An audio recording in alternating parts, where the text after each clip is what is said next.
Senior Advocate of Nigeria, Mr. Michael Zekome, is a lawyer to Senator Dino Melaye. He joins us from our Abuja studio.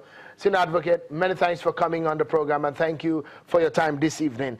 Let me start quickly by asking you, why, for example, if you look at the ruling of the court today, will your client be appealing the decision of the court today? Well, thank you, Sheun Okimbaloye. You have a way of dragging me out on short notice, even when I'm not ready. But I owe a duty to Nigerians, to viewers and listeners, to always dilate on these issues. It depends on what aspect of the decision we are appealing on. Excuse me. The only aspect that we probably will appeal on is the aspect saying that there was no constitutional requirement by INEC as the adjudicator to give a fair hearing to a person being recalled. And I'm happy that Mr. Shoebi, the INEC spokesperson, has said, oh, we'll give them a copy of the petition for the purpose of fair hearing. The beauty excuse me, about this decision is that the court essentially agreed with us. Our major complaint is that Dino Melaye was never even given a copy of this petition to have to peep into the schedule of the signatories to the petition to recall him. When he went to his constituency, all his constituents that he asked said, no, we didn't append our signatures. Others said they came here saying they were going to give them fertilizers. So they signed. They did not know it was for the purpose of a recall. Others said, we saw our daddy's name or our uncle's name there. He died and was buried 2 or 3 years ago. We now said, for the purpose of fair hearing, realizing that even God himself gave Adam and Eve a fair hearing in the Garden of Eden, even after he has seen the offense they were committing, being omniscient and omnipresent and omnipotent, that Dino ought to be availed a copy of the petition so that he can cite the signatories, whether they are genuine, whether they are fictitious, whether they are dead, whether they are alive. The court essentially agreed with that and ordered INEC that INEC should, within 2 weeks, provide Dino Melaye with a copy of this petition and the entire schedules and annexes. Senator Dino Melaye told us here on Channels Television that he thinks that the process is politically motivated, the recall process that is, and he thinks that what happens on the ground politically, that those who are forcing their way through this recall process does not have the political weight to remove him. The question is, why would your client still want to go ahead when he realizes that he has much more political weight than his opponents? Well, I don't want to go into the politics of a matter because I'm not a politician. I'm a constitutional lawyer. I fight all my battles frontally in a court of law. I'm not one of those Nicodemus people who will go behind to these secret deals. And when I fight in the courtroom, if I lose, I appeal. If I win, glory be to God.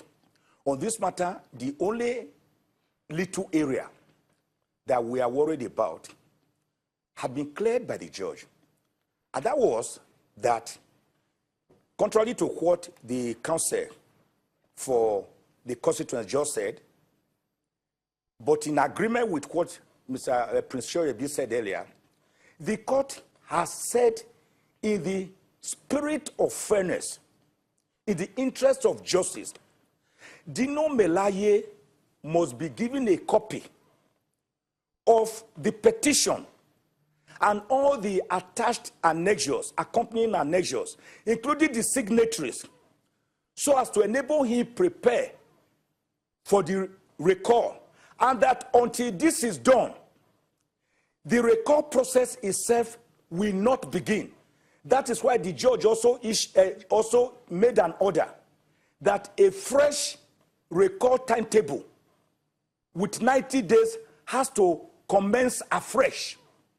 In other words, the earlier one is as dead as dodo. A new one has to recall. And let me quickly put this caveat so that others will get prepared when the battle comes up. If INEC now gives a copy of the petition to Dino Melaye, and Dino Melaye now studies it and discovers that there are fictitious names here. There are names from Kogi East or Kogi North instead of Kogi West alone. That is his constituency. That some of them are already dead. That some of them were simulated and simply adopted from the register of INEC and pasted there. Let me enter the caveat. Dino Melaye again has a right to go to court again under Section 6 of the Constitution to ventilate his grievances. You see, Sheung, the beauty of democracy is this. It is hinged on the tripartite doctrine of separation of powers, ably propounded in 1748 by Baron de Montesquieu, between the legislature, the executive, and the judiciary.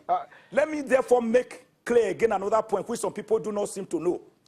There is Section 68, subsection 2 of the Constitution, still awaiting all the players, whether they were politically motivated or not. Dino Melaye has argued in his case that it is politically motivated because he has issues with the governor. Section 68, subsection 2, what many of them have never looked at, is that in this checks and balances doctrine of separation of power, the executive has done its own by trying to recall Dino. The judiciary has done its own today, which decision will be appealed tomorrow. But the legislature is still watching, is still waiting, because under Section 68, subsection 2, the Constitution provides that when the certificate of recall has been issued by INEC, let us assume INEC finally goes through and the thing says through and the Constitution says we are recalling you and everything succeeds. Section 68, subsection 2 of the Constitution, I'm not the maker, says the Senate President, or if it is in the House of Representatives, the Speaker of the House, or any member of the floor, we have to give evidence to the satisfaction, listen to the words, to the satisfaction of the Senate that the section on recall has been appropriately carried out.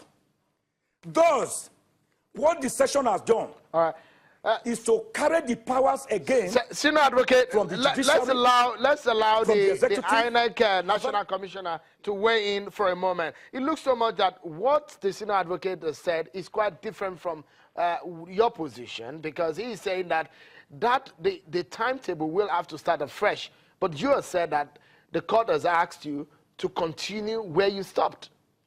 Well, that's our understanding in the commission, and I'm telling you, we'll look at it critically, but as far as we are concerned, we are aware that we have just 74 days to the lifespan of the recall. It was put on hold exactly 16 days when we started the process, before it was put on hold by the court. That was on July 6th. And the court now says, I'm freezing time for you. You start from where you stopped. That's the way we understand it. So we are doing it in 74 days, not 90 days. There seems to be a bit of confusion. So will you be willing to go back to the court for clarity?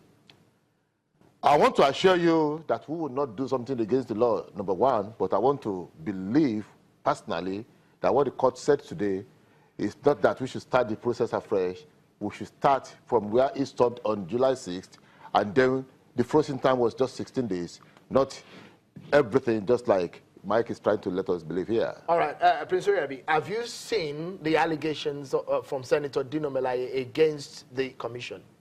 Let me read it to you. Senator Dino Melaye has come this evening to say that the presence of the Kogi State Attorney General and Commissioner for Justice in court today over a matter that Kogi State is not joined as a party shows the clear collaborative efforts of INEC and Kogi State government. Well, I'm sure you know us as a commission. We are used to this. There will always be accusations and counter-accusations. It depends on which side of the road you stand. Definitely, such things don't really bother us. It does not really sway us from doing that. How soon are you going to release the timetable now? It's a process, just like Mike noticed. We are going to be very fair. We'll make sure, number one, that we give him everything the court has asked us to give him, which includes the signatories and then the whole schedule of the petition. We'll accord it with that. And we have been told to in a period not less than 2 weeks, we'll study all this and then we'll come down with a timetable very soon. But I want to assure you that before the end of this week, something concrete will come out about the we need to close now. But Senior Advocate, I'll beg that you just round up your thought in 30 seconds, if you may, please, because of our time. What are your final thoughts on these going forward? My final thought on this is that Prince Shoaib hasn't read the judgment, so he didn't understand. He was not in the court. 6 of my juniors were in court. And the court decision, in fact, the court actually said that the record process is deemed to have been frozen on the day that the order for stay of proceedings, stay of execution or maintenance of status quo was given. And that the 90 days will now start. And that INEC will now reissue a new timetable, but that before the record process goes on. Senior Advocate, I'm afraid we have to go. Thank you so much. Well, before we go, democracy offers options. Options like the ordered rerun in Kenya, the reactivated recall process of a senator in Nigeria. These efforts may mean well or laced with politics. It may end well or in futility, but the message is clear. The electorate should not be disrespected. And that's our show for tonight. Many thanks, Senior Advocate Michael Zekome and Prince Shoaib. And that's our show for tonight. Bye for now, everyone.